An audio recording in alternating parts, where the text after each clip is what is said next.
उन्हें वास्ते एक लिखा सारा कुछ कि असें की बाकायदा कुछ दिता जाए और तकरीबन 3 लाख तुझे पता हो 3 लाख रुपया सारा वो एक किस्म ने रिकमेंड करके ते देता सरकार की पहले सरकार मननी है सच्ची गल असें पता है जिसरा कोई सारी कोई गल दें उस वक्त की सरकार ऐसी नहीं थी इन्हें कुछ नहीं देना लेकिन चलो अच्छे दे मंजूर हो ही नहीं सारी गल बात फिट की नहीं और बाकी पैसा आज दिन तक नहीं मिला मैं तुझे सारे के सारे इकट्ठे होंगे साड़ी डिमांड है वो पैसा डिमांड तो तुझे सब पैसा सानू मिलना चाहिए दूसरी प्रोफेशनल कॉलेज जितने भी हिंदुस्तान में जितने भी अस लोग हैं साढ़े बच्चों वास्ते स्पेशल बाकायदा रिजर्वेशन होनी चाहिए एक डिमांड है क्योंकि देखो बाकायदा रिजर्वेशन कश्मीरी पढ़ते बच्चे की है ये नहीं आज खुश हैं अच्छी गल उन्हें की मिले अच्छी लेकिन असें की नहीं मिला कि ए जरा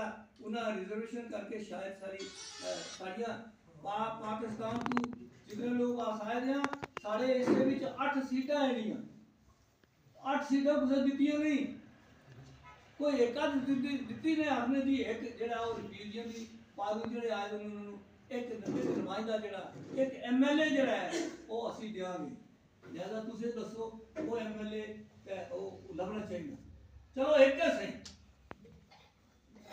संघर्ष करेंगे कि 2 3 4 5 6 7 8 दियो अड़ी ये सारी दुख तकलीफ और फिर आज दिन तक संघर्ष 10 सीटें ने अधिकारी दिया 10 सीटां सही घट घट असेंबली में लगनी चाहिए तो एक सीट पार्लियामेंट में लगनी चाहिए जिला इलेक्शन है ते जेडी भी पार्टी दी उसकी खाली रिफ्यूजियों ने वोट चाहिए लेकिन असेंबली के अंदर सारे वास्ते कोई नहीं बोलना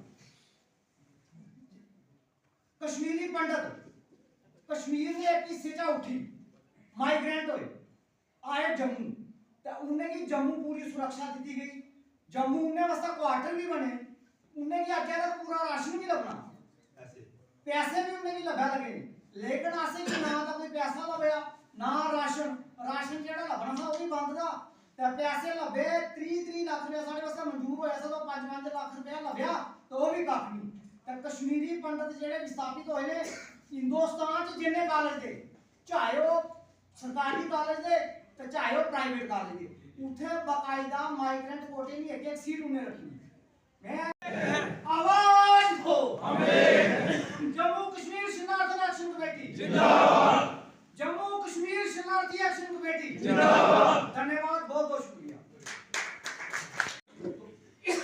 उनको नब्बे की तक गलत देती है जुड़ा किसी पॉलिटिकल पार्टी से बेनिफिट लेना कोई बुरी बात नहीं है वो हमारे लोग हैं सामाजिक तौर पर हम एक हैं पॉलिटिकल तौर पर जो भी हैं लेकिन बेसिकली के मुताबिक जो हकूक मिले क्योंकि ये बचन सिंह की पंछी बड़े दूर अंदेश थे एक दफा मुझे उनमें श्रीनगर मिलने ले सकते थे 10वीं पास में लोग गैजेट जाते थे तहसीलदार तक जाते थे लेकिन उन्होंने ये साइड चुनी और ये जो कुछ ये कहना अच्छा नहीं लगता बार बार जो कुछ हमें आज मिला है ये अचीवमेंट जो है बचन सिंह जी पंछी या और जो उनके साथ दिगर अलाइड लोग थे एक पैकेज मिली हमें पैकेज के लिए कोई अलूजन नहीं हुआ हम फेलियर कहाँ रहे हमारी कमजोरी नहीं थी एक कमजोरी रही कि हम स्कैटर्ड हो गए उसके बाद हमारे जो पॉलिटिकल कोई लीडर आए भी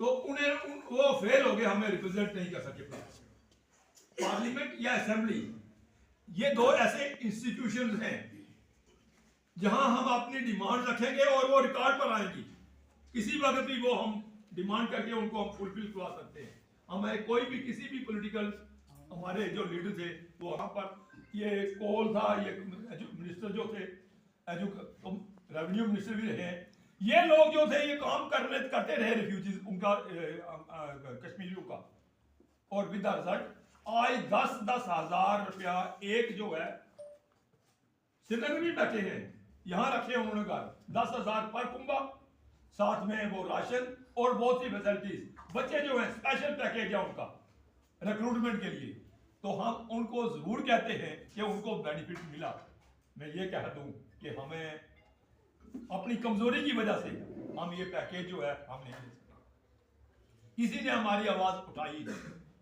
हम शुक्रिया। जो भी गवर्नमेंट आएगी हमारी प्रॉब्लम्स को डाइल्यूट करने के लिए, आप देख लें नेशनल कॉन्फ्रेंस थी, उनका अपना प्रेसिडेंट बनाया, उन्होंने नामजद करके आगे कर दिया। जब हमारी कोई डिमांड आएगी, जब प्रेशर बढ़ेगा हमारा उसको डाइल्यूट करने के लिए, उनकी अपनी ऑर्गेनाइजेशन वो उसको कर देंगे, कुछ आगे पीछे कर लेंगे, फिजल आउट कर देंगे। जब कांग्रेस आई, कांग्रेस का भी अपना नुमाइंदा, अपना प्रेसिडेंट बना लिया जम्मू कश्मीर में, वो कैसे जुड़ेंगे हमारे साथ? आप बीजेपी का है, देखिए आप पीछे, वो भी अपना लेके, जब हम कोई आवाज उठाते हैं, जब हमने एक कॉन्फ्रेंस की तो उसके पैनल में थोड़ी देर के बाद दूसरी कॉन्फ्रेंस उन्होंने कर दी, सिर्फ ये कि हम किसी अपनी मंजिल तक ना पहुंच सके। उसमें हम कहा सरदार साहब ने एक कॉन्फ्रेंस में कि आप आए भाई, हमारी फॉर्मल जो है, आप बैठे, हम बैठते हैं, बैठ के गवर्नमेंट के साथ प्रोटेस्ट करेंगे, मिलकर चलेंगे, लेकिन क्योंकि उनके अपने इंटरेस्ट नहीं है, वो इंटरेस्ट पॉलिटिकल होते हैं, उनसे हम तवक्का करें तो कुछ हम अचीव नहीं कर सकते। आ गया पैकेज का, ये जो पैकेज हमें मिली, ये 1973 में, 1973 में, 2013 में, 2013 में एक कमेटी आई जो कि सेंटर ने बनाई, कांग्रेस की रजीम थी उस वक्त, तो वो प्राइम मिनिस्टर जो थे उनके पास सरदार गुरदेव सिंह जी बैठे हैं, अगर मैं गलत कहूंगा मुझे ये टोकेंगे। ये वैसे कैजुअली ये उस वक्त के प्रधान मनमोहन सिंह जी उनके पास गए, उन्होंने कहा भाई आप भी रिफ्यूजी हैं, हम भी रिफ्यूजी हैं। उन्होंने कहा हमारे पास आया कौन है भाई, तभी आप हमारी डिमांड दें, बहुत पैसा है, ये उनकी बड़ी थी, बहुत पैसा हमें। एनी हो, इन्होंने कहा, ये खुद वाजिया करेंगे, इन्होंने कहा जी कि आपकी स्टेट में भी गवर्नमेंट आपकी है, वहां भी आपकी है, आप इनसे कहें। एक प्रोजेक्ट हुई, हमारी डिमांड क्या, गवर्नमेंट ने एक प्रोजेक्ट किया कि भाई ये जो रिफ्यूजी 1947 के ये शरणार्थी हैं, इनकी कुछ ये डिमांड जायज है। वो एक जो, तो उन्होंने कहा ठीक है, लेकिन इससे वो एक पैकेज जो था इस स्टेट गवर्नमेंट ने 2013 में वो प्रोजेक्ट किया सेंटर में, क्योंकि ये मजाज नहीं रखते हैं, ये सेंट्रल गवर्नमेंट का काम है, ये स्टेट गवर्नमेंट सिर्फ अपनी डिमांड या कोई चीज प्रोजेक्ट कर सकते हैं। तो उन्होंने 2013 में वो ऑब्जेक्शन लगा के वापस भेज दिए कि भाई क्लैरिफाई करें, अगर 25 लाख दें, 25 ही क्यों ना दें, 30 क्यों ना दें, 20 क्यों ना दें, 15 क्यों ना दें, जस्टिफाई करें। जस्टिफाई करने में थोड़ा डिले हुआ, लिंगरान हुआ, ये जो मैं कर रहा हूं ये समझे। हम इस चीज को बिल्कुल वाजिया तौर पर हमें क्लियर होना चाहिए, क्योंकि हम वैसे बातें करेंगे तो वो इल्यूजन होता है। तो उन्होंने कहा वाजिया करें, उस पर डिले हो गया। बाय दैट टाइम गवर्नमेंट जो थी चेंज हो गई। इसी दौरान में 2013 में सेंटर ने एक कमेटी बनाई, जॉइंट पार्लियामेंट्री कमेटी उसका नाम रखा। जॉइंट का मतलब मिलीजुली गवर्नमेंट कमेटी का मतलब होता है सभी पॉलिटिकल पार्टीज के नुमाइंदे उसमें होंगे, सभी, और उनकी वो आए। ये प्रोग्राम ऑर्गेनाइज हुआ था, लेकिन उस समय इतनी स्ट्रेंथ नहीं थी जितनी आज है। तो इसलिए मैं सभी का धन्यवाद करता हूँ कि हम सभी अगर घर से निकलेंगे, बाहर निकलेंगे, तभी बात बनेगी। सभी ने अपना अपना कीमती वक्त निकाला, इसलिए सभी का भी मैं तहे दिल से शुक्रिया अदा करता हूँ। और अब मैं सर से रिक्वेस्ट करता हूँ, आज के कार्यक्रम के जो संयोजक हैं कैप्टन कुंदनलाल खजूरिया जी, सॉरी कर्नल खजूरिया साहब, कैप्टन बोल दिया, रैंक कर दिया थोड़ा मैंने, सॉरी। तो हमारे senior master Roshan Lal ji, DFO नैनचंद साहब, पंडित बाबूराम जी, आई मास्टर द्वारका नाथ जी, हमारे ठेकेदार साहब देवस्वरूप रैना जी लंबेड़ी से, अशोक जी माझीधड़ा से, डॉक्टर नरेश जी जो पुराने आदमी थे हमारे, डॉक्टर दीप जी तो पिछले 8-10 साल से, मैं ज़्यादा तो कुछ नहीं बातें करूंगा क्योंकि भाई हमारे सभी सीनियर साथियों ने बातें कर दी हैं और समय भी काफ़ी हो रहा है, लेकिन थोड़ी सी मैं बात कहूँगा कि 8-10 साल से जब हम इस कमेटी के साथ जुड़े, गाड़ीगढ़ में जो कार्यक्रम हुआ था उसमें वेरी मच हमारे पर हाजिर थे, अपने शामिल थे मास्टर रोशन लाल जी बुजुर्ग हमारे, डीएफओ साहब थे, डॉक्टर दीप जी थे, अपने ठेकेदार साहब थे लंबेड़ी से, डॉक्टर नरेश जी थे और कर्नल साहब थे। और वो जो कार्यक्रम वहाँ पर किया गया था, 66 साल की उम्र में मैं पहली बार मैंने जिंदगी में देखा है कि हमारी कम्युनिटी के जो लोग जो हैं इकट्ठे हुए थे। वहाँ पर कोई ऐसा नहीं था कि ये सरदार है या मौना है या कोई ऐसी वो कुंदन बात नहीं थी। एक ही झंडे के नीचे और सभी ने ये कसम खाई थी कि हमारे नेता जो हैं वो सरदार गुरुदेव जी हैं। तो एक बात वहाँ पर चली थी, ज़्यादा ये जमीन के आके तो ये हमारे प्रधान साहब ही बताएंगे इसका, क्योंकि हमें ज़्यादा वो नॉलेज नहीं है। बाकी डिमांडें शरणार्थी की या दूसरे हमारी रिजर्वेशन की, ये जब से हम इनके साथ जुड़े हुए हैं यही हमारे पॉइंट। सुंदरबनी में हर साल एक मीटिंग होती है डाक बंगला में, तो बाजाबाई में तो मैं आज पहली बार ही आया हूँ।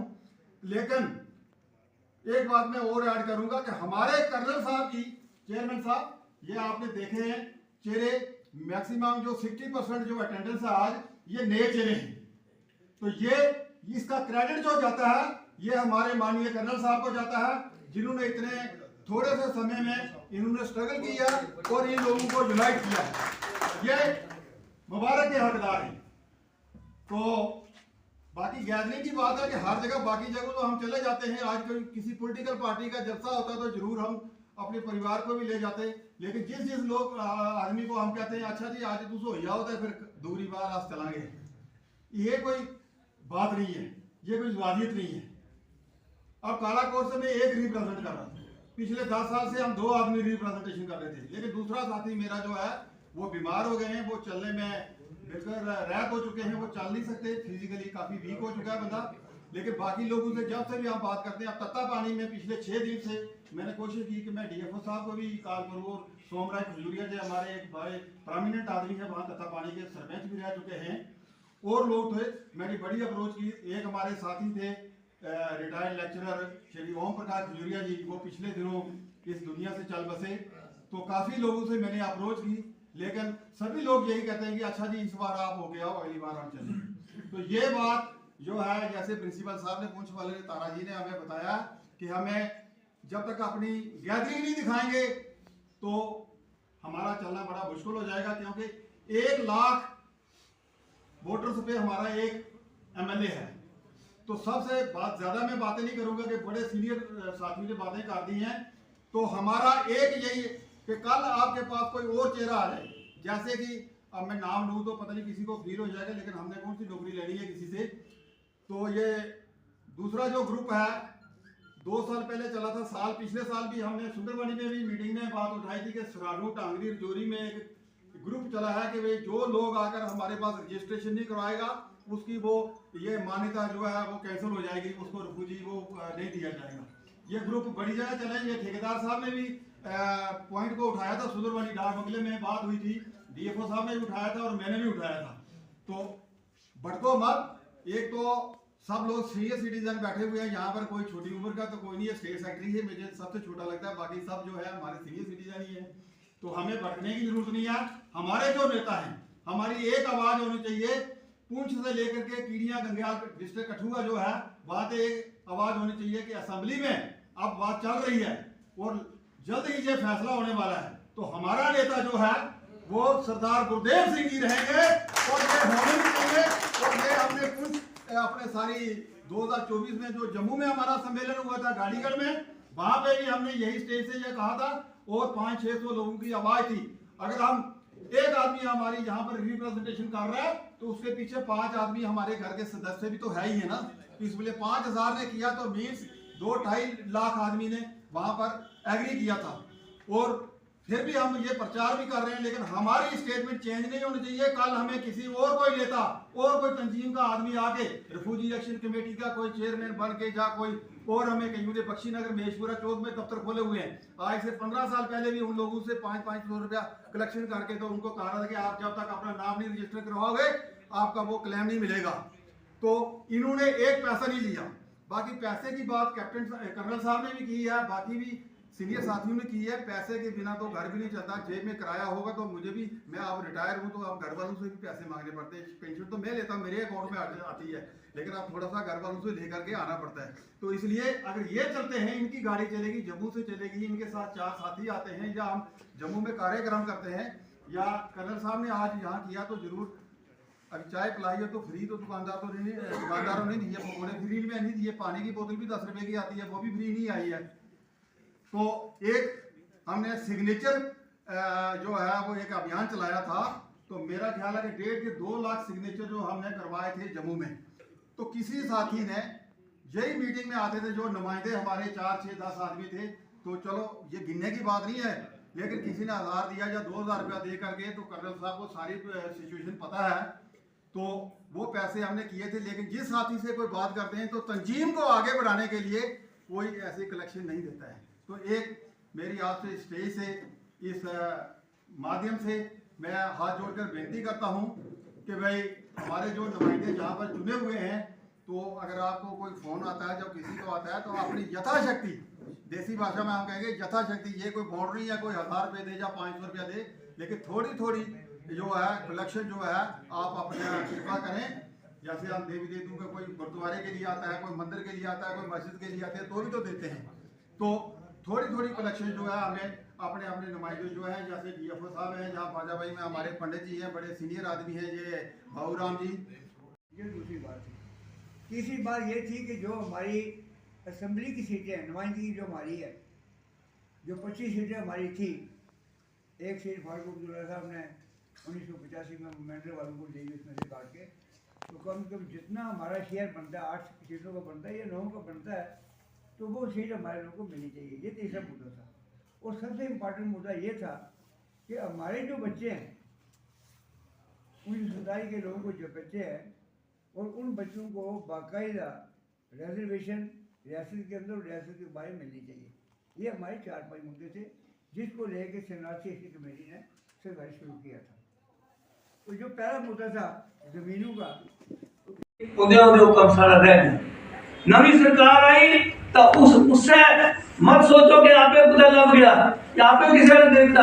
कोई जी शरणार्थी एक्शन कमेटी सी, उस शरणार्थी एक्शन कमेटी का एक्शन था, वो जी सारी उठे गई सी डिमांड, और पूरी नहीं पूरी सारी पार्लियामेंट जी जॉइंट पार्लियामेंट्री कमेटी ने, जब तक साढ़े को सियासी पावर नहीं होगी, असेंबली में बोलने वाला सारा कोई नहीं होएगा, असेंबली में सारी डिमांड रखने वाला बंदा कोई नहीं होएगा, सच बोलो सारिया जी गलों वो पूरियां नहीं होंगी। आवाज उठेगी, संघर्ष होएगा, लेकिन भाई सारा नुमाइंदा क्यों नहीं? लिहाजा आज भी सरकार की एक जरूर अपने तौर पर है, इसमें कोई शक नहीं है। हजारों लाखों रुपए की प्रॉपर्टी जहाँ इधर आए बाहर से सिर्फ हाँ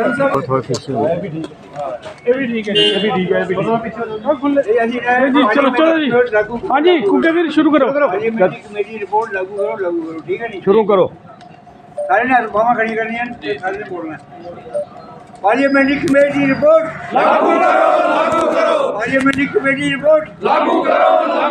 जम्मू कश्मीर शरणार्थी एक्शन कमेटी जिंदाबाद। जम्मू कश्मीर शरणार्थी एक्शन कमेटी जिंदाबाद।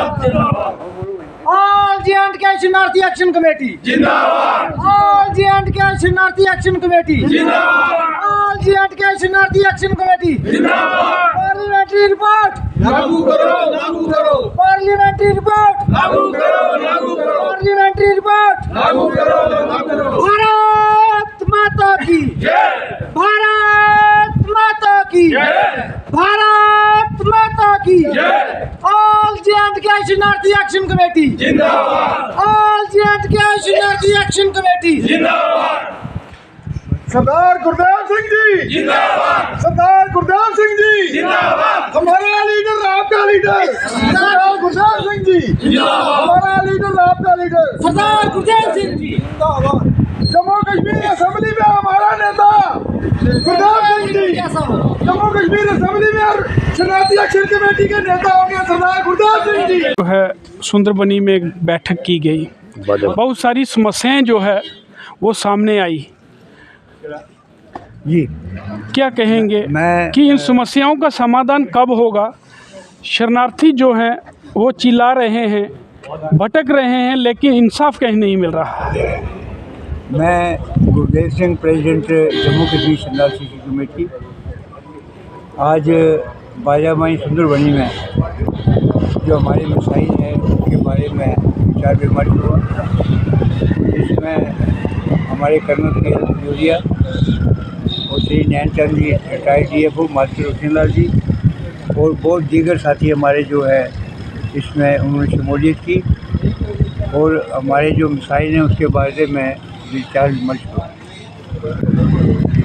इसमें हम आपको जो आपने बात कही, हम ये कहना चाहते हैं कि पिछले 75 साल से लगातार हम इस प्लेटफॉर्म से जदोजहद कर रहे हैं कि 1947 के जो लोग जो पाकिस्तान ऑक्युपाइड जम्मू कश्मीर से आए यहाँ पर, उनकी जो रिहेबिलिटेशन है वो आज तक मुकम्मल नहीं हो सकी और जिसका वो इंतज़ार कर रहे हैं।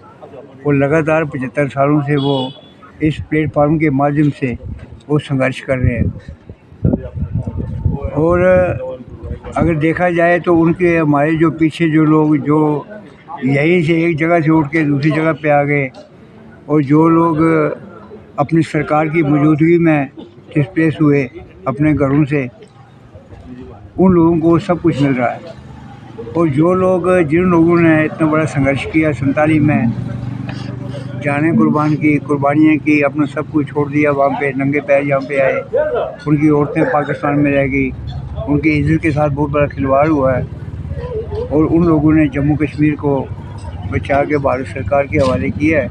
वो लोग आज भी सड़कों पे अपनी रिहेबिलिटेशन को लेके, अपने मसाइल को लेके वो आज भी लोगों चिल्ला रहे हैं। ये बड़ी बदकिस्मती की बात है। तो हमने सरकार से हमें यही कहा है कि जो पार्लियामेंट्री कमेटी की जो रिपोर्ट है, जो एक मुकम्मल रिपोर्ट हमारे हिसाब से है, क्योंकि जब तक जम्मू कश्मीर का जो मसला है, जो पाकिस्तान के पास हमारा इलाका है, वो जब तक भारत सरकार वापस नहीं लेती है तो वो हमारा जो मसला, जैसे सरकार कहती है कि आपका मसला जो है वो सेटलमेंट नहीं हो सकती क्योंकि कॉन्स्टिट्यूशनल प्रॉब्लम है उसमें। अगर ये सब बातें ठीक हैं तो सरकार को कोई दूसरा रास्ता इख्तियार करना चाहिए, तो दूसरा रास्ता अडॉप्ट करना चाहिए। उसको अडॉप्ट करने के लिए जो 2014 की पार्लियामेंट्री कमेटी की रिपोर्ट है, रिपोर्ट नंबर 183, जो पार्लियामेंट में पेश भी हुई है 22 दिसंबर 2014 को, हम कहते हैं कि हमारी ये मांग है कि उसको, उस रिपोर्ट को जो है फौरी तौर पे सरकार लागू करे और उसमें जो सिफारिश की गई है कि 30 लाख पर फैमिली को एक्स-ग्रेशियर लीव ग्रांट दी जाए और जो हमारी असम्बली की जो विधानिक सीटें हैं, हमारी 8 सीटें जो बनती हैं या 9 बनती हैं, वो सीटें की नुमाइंदगी हमको दी जाए और हमारे बच्चों के लिए, संताली के बच्चों के लिए एक रिजर्वेशन कैटेगरी बनाई जाए ताकि उनके बच्चे जो पढ़े लिखे लोग हैं, जो रियासत छोड़ के या माँ बाप को छोड़ के बाहर जा रहे हैं, वो कम से कम यहाँ पर रहें, अपने घरों में रहें, माँ बाप की खिदमत करें और रियासी अवाम की रियासत को भी बनाने में अपने योगदान को दें। तो ये सब बातें जो है पार्लियामेंट्री कमेटी की रिपोर्ट में है। अब जो सरकार ने 5.5 लाख रुपये लोगों को दिया है, पहली बात तो ये है कि 5.5 लाख रुपये 75 साल के बाद दिया है। एक फैमिली की 4-4, 5-5 फैमिली बन गई हैं। अगर किसी के हिस्से में 80,000 या 90,000 आई है तो मैं सरकार से पूछता हूँ कि आज के ज़माने में 90,000 में कौन सी सेटलमेंट हो सकती है। तो ये सब आई वाश है। एक जैसे बच्चा कोई रो रहा है उसको टॉफ़ी दे दो चुप कराने के लिए, लेकिन ये वो टॉफ़ी की मानत है। ये हमने उस वक्त भी कहा था, होम मिनिस्टर जो राजनाथ सिंह जी थे या पार्लियामेंट्री जो कमेटी आई थी, हमने कहा था कि हम इस 5.5 लाख को नहीं मानते, लेकिन उन्होंने आश्वासन दिया था कि हम आपको बाकी पैसा भी दे देंगे और अभी आज तक वो पैसा बाकी नहीं मिला। उसके बारे में ना कोई सरकार की तरफ से कोई बात हुई है, ना कोई फर्दर कोई स्टेटमेंट या कोई आश्वासन आया है, तो वो नहीं आया। अब देखिए 5.5 लाख लोगों के लिए भी आज भी पूरा पैसा नहीं मिला। आज भी देखिए कम से कम 4,000 फैमिली 47 की जो है जिसका रिकॉर्ड नहीं है, उसके बारे में भी सरकार चुप है। हम हाई कोर्ट में भी गए, हमारे केस भी चल रहे हैं। सरकार को भी हमने वाज़ह तौर पर कहा है कि अगर ये 4,000 जो फैमिली रह गई है, इनके पास वो रिकॉर्ड जो आपने मांगा वो नहीं है, पर वो रिकॉर्ड जो है उसके बुनियाद पे आप इनको पैसा दो, क्योंकि 65-71 वाले लोग हैं उनको उन्हें फॉर्मेलिटी की बुनियाद पे मिल रहा है, तो 47 वालों को क्यों नहीं मिलता। तो 47 वालों के साथ ये बहुत बड़ा अन्याय हो रहा है कि सरकार जो है वो एक स्टेप मदर ट्रीटमेंट जो होता है, मतरी माँ का जो सलूक होता है वो कर रही है। तो हम चाहते हैं कि वो सरकार जो है, साफ भी सुन रहा है कि वो स्कीम क्लोज कर रहे हैं, लेकिन हम सरकार से हमने ये आग्रह किया है, ये बेनती की है और स्टेटमेंट भी दी है कि आप इस स्कीम को कम से कम 1 साल के लिए और लागू करें, ताकि जो लोग रह गए जिनके पास वो रिकॉर्ड नहीं है जो आपने मांगा है, लेकिन बाकी रिकॉर्ड है, अपने आप को हिसाब भी करेंगे। ये 47 के POJK से लोग आए हैं, तो आपने उनको ज़मीनें दी हैं, आपने उनके राशन कार्ड बनाए हैं, आप उनके पास 47 का रिकॉर्ड है, वो आपके पास मौजूद है। उसकी बुनियाद पर हम चाहते हैं कि उनको पैसे मिलने चाहिए और उसके लिए हम चाहते हैं कि सरकार जो है वो 1 साल का बुनियाद उन लोगों को दे ताकि हो। और तीसरी बात जो हमें आप लोगों से कहने आए थे कि आज तक हमने सभी पार्टी को सपोर्ट किया, चाहे वो कांग्रेस थी, चाहे वो भारतीय जनता पार्टी थी, चाहे वो रीजनल पार्टी जो रियासत की है, हमने सभी को वोट दिया कि हमारे मसले हल हों। लेकिन वोट लेने के बाद सभी लोगों ने हमको बुला दिया। और अब जो 29 की जो इलेक्शन होगी, चाहे वो पार्लियामेंट की हो, चाहे रियासती विधान की हो, असेंबली की हो, उसमें उसकी नई रूपरेखा हम अपने लोगों को देंगे। और अब हम सियासी लड़ाई जो है इसको लड़ेंगे अपने मुद्दों को लेके, और अपने लोगों को ये आग्रह करेंगे, बेनती करेंगे कि हमने पिछले 60 साल से लगातार सियासी पार्टियों को वोट दिया, उनको बनाने के लिए वोट दिया है, लेकिन अब जो हमने वोट देनी है अपने बच्चों के भविष्य के लिए देंगे, हम किसी को वोट नहीं लेंगे। इसी सिलसिले में अब जम्मू में एक अगले महीने में एक चुनिंदा लोगों के डेलीगेट सेशन बुला रहे हैं, जिसमें हर पार्टी के अध्यक्ष जो है और टर्न बाई टर्न बुलाएंगे उनको। सबसे पहले अब जो भारतीय जनता पार्टी जो मौजूदा हुकूमत रियासत में जो हिंदुस्तान में जिनकी हुकूमत है, उनके जो अध्यक्ष रियासत के जो हैं सर शर्मा जी, उनको बुलाएंगे, या जो MLA साहिबान हैं जो हमारी कम्युनिटी से जुड़े हैं भारतीय जनता पार्टी को, उनको बुलाएंगे। उनको बुला के कहेंगे डोर टू फैसला करो, या तो हमारा मुद्दा लेके प्रधानमंत्री के पास ले चलो, हमारी वहाँ पर बात करो, और जो पार्लियामेंट्री कमेटी की रिपोर्ट है इसकी अमल दरामदी करवाओ, तो नहीं तो हमें ये विचार करना पड़ेगा अगली इलेक्शन में हम क्या करने वाले हैं। इसी तरह से हम कांग्रेस वालों को भी और जो रीजनल पार्टी है रियासत को भी हम बोलने वाले हैं,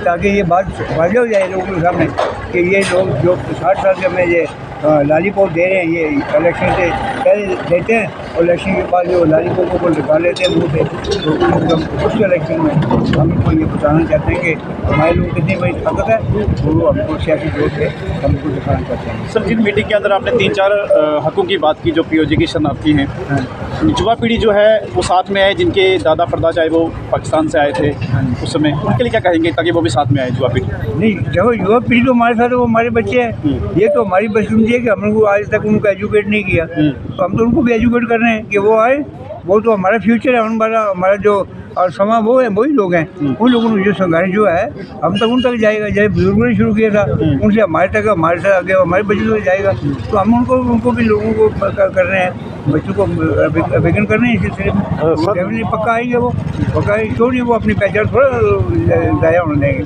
तो वो बच्चे आएंगे। सर 1947 से लेके आज तक जब भी इलेक्शन आता है सरकारें झांसा देती हैं, जैसे सूत्र बता रहे हैं, क्या आगे भी ऐसे होगा जैसे आप? नहीं, ऐसा नहीं होगा, अब ऐसा नहीं होगा, अब ऐसा माहौल रहने देंगे। हमने ये बिल्कुल सोच लिया और फैसला कर लिया अपने आप में कि जो 29 की जो इलेक्शन हो गए, चाहे वो पार्लियामेंट की है, चाहे वो रियासती असेंबली की है, उसमें हम लोग जो है बाकायदा एक नई सोच, एक नया प्रोग्राम लेकर रियासत को पार्टी के सामने आएंगे, तो बताएंगे कि हमारी कितनी ताकत। सर, कई सूत्र बता रहे हैं कई बार कमेंटमेंट जो है वो हो चुकी है आरक्षण के इशू पे लेके, हज़ारों आरक्षण जहाँ पे हज़ारों बिल पास हुए हैं, लेकिन मैं POJK के लिए क्या है? POJK जो लोग हैं उनकी कॉन्स्टिट्यूशनल सीट है, उनकी विधानक सीट है, उनका कॉन्स्टिट्यूशनल राइट है, लीगल राइट है उनका, और 8 या 9 सीटें बनती है, उन्होंने सिर्फ 1 सीट दी है, 1 सीट दी है, वो भी वो अपने किसी पार्टी के मेंबर के लिए मंजूर की है, लेकिन हमने हाई कोर्ट में रिट की हुई है उसके बारे में कि वो 1 सीट जो है वो 47 के जो लोग हैं, आम लोग जो हैं, उनमें से उनकी जो सीट उनको मिलनी चाहिए, यहाँ के किसी पार्टी के मेंबर को मिलनी चाहिए, चाहे वो कांग्रेस का या BJP का या कोई और भी है। वो हमने हाई कोर्ट में बाकायदा रेट लगाई हुई है कि ये 1 सीट जो है 47 के रिफ्यूजी को मिली है, भाई किसी पार्टी के किसी कार्मिक को नहीं मिलनी चाहिए, चाहे वो किसी तरफ का। सबसे पहले आपका धन्यवाद जिन्होंने आज यहाँ पहुँचकर हमारी इस मीटिंग को पूरा अटेंड किया।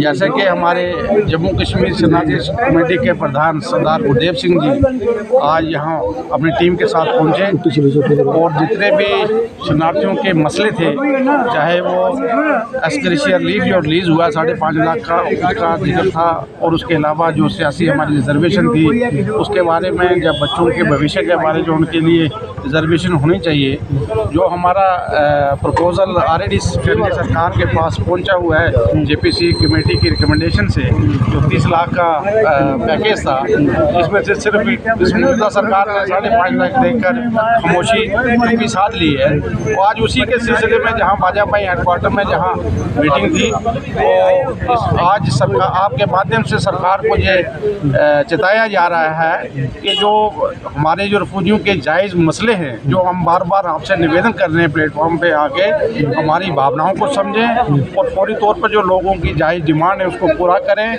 और जो पिछली जो पैसा जो पेंडिंग 25 लाख का वो बचा हुआ है उसको बागुजार करें, ताकि लोगों का हौसला मत देखें कि लोग मजबूर होकर सड़कों पे उतर जाएं, मज़ारे करें, और उसकी जिम्मेदारी जो आने वाले समय में आपकी होगी। बड़ा धन्यवाद। आज साड़ी आल जे लुप्त होती पंछी को आपने दोबारा जागृत कर दिया।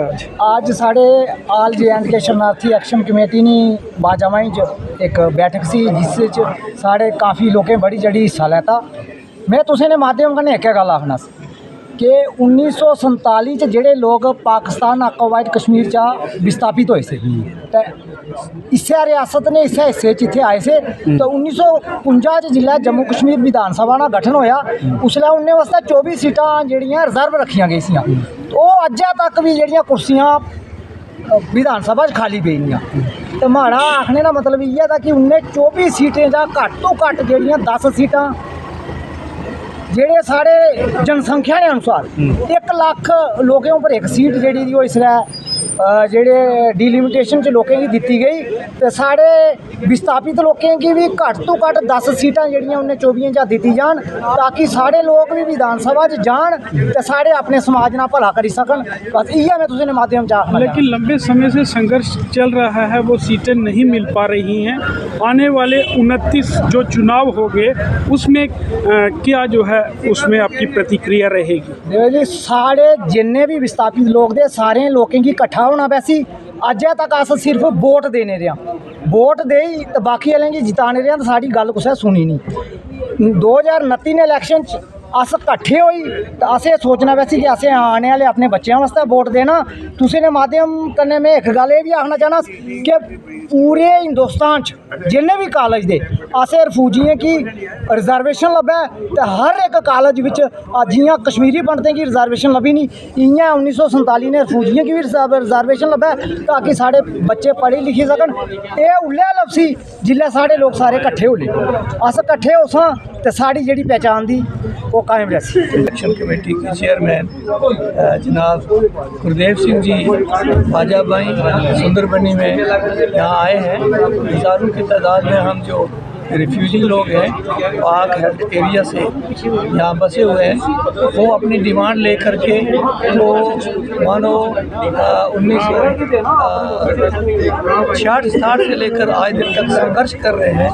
उनकी जेन्युइन डिमांड जो है वो सरकार तक पहुंचाने के लिए ये सारा संघर्ष हो रहा है। तो आज तक हमारी डिमांड जो है वो पूरी नहीं हुई। उसी उपलक्ष्य में सरदार साहब यहाँ आए हुए थे और इनकी डिमांड थी कि हमारा जो पार्लियामेंट्री कमेटी की दिसंबर 2014 में जो सेंटर को भेजी गई थी एक फाइल, उसके मुताबिक 30 लाख रुपया जो है हमारे रिफ्यूजी भाइयों को मिलना था वो नहीं मिला। सिर्फ केवल 5-5.5 लाख रुपया ही हमको मिला है, बाकी जो है वो अभी तक नहीं मिला। दूसरा, हमारे जितने भी रिफ्यूजी लोग हैं पाकिस्तान से आकर के यहाँ जम्मू कश्मीर में बसे हैं, वो बाहर के जितने भी हमारे जो प्रोफेशनल कॉलेजेस हैं वो सारे जो हैं वो अपना हम चाहते हैं कि हमें वहाँ पर रिजर्वेशन मिले। हम देश के माननीय प्रधानमंत्री मोदी साहब का शुक्रिया अदा करते हैं कि 70 साल बाद ही सही, लेकिन देश के लाल किले से स्वतंत्रता दिवस के उपलक्ष्य पर ध्वज फहराते हुए उन्होंने पीओजे के रेफ्यूजीज़ का जिक्र लाल किले से किया था, तो मोदी साहब ने किया। हमारे देश के माननीय गृह मंत्री अमित शाह साहब हमारे माननीय लेफ्टिनेंट गवर्नर जम्मू कश्मीर हमेशा पाकिस्तान ऑक्युपाइड जम्मू कश्मीर के विस्थापित समाज की चिंता करते रहे हैं।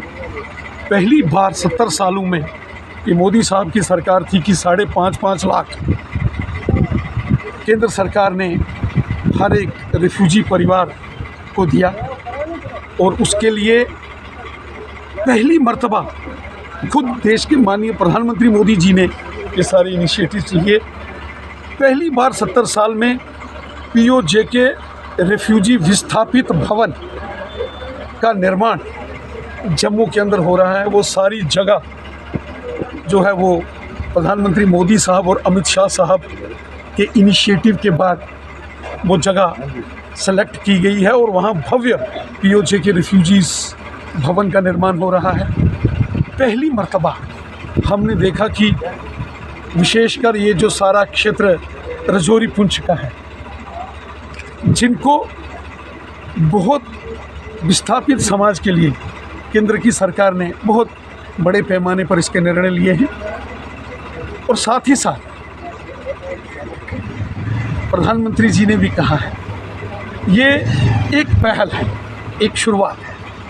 भविष्य में आगे भी इसके जो है वो सारे प्रक्रिया फॉलो हो।